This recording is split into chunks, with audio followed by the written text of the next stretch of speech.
नमस्कार, मी मनीषा जयप्रकाश. आपण पाहत आहात लोकसंदेश न्यूज. पाहूया आजच्या सविस्तर घडामोडी.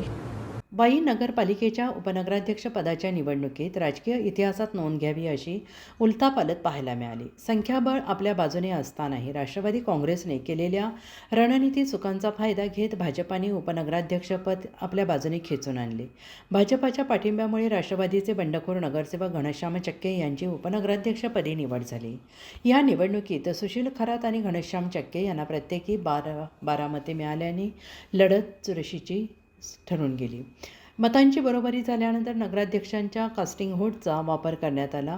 नगराध्यक्षांचे एक मत आणि कास्टिंग व्होट या निर्णायक बळावर भाजपने सत्ता खेचत घनश्याम चक्के यांचा विजय निश्चित केला. महत्त्वाचे म्हणजे राष्ट्रवादी काँग्रेसकडे संख्याबळ स्पष्ट असतानाही अपक्षांच्या नादाला लागून आपलेच नगरसेवक सुरक्षित न ठेवता बेफिकिरी दाखवण्यात आली.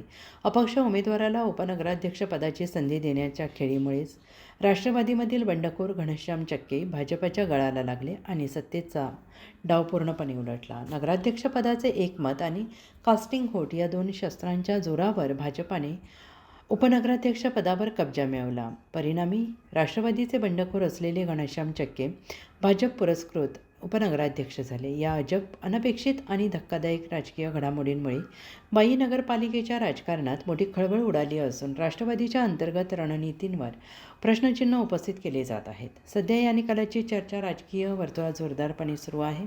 सातारा वाई प्रतिनिधी प्रवीण नवघरे यांचा रिपोर्ट.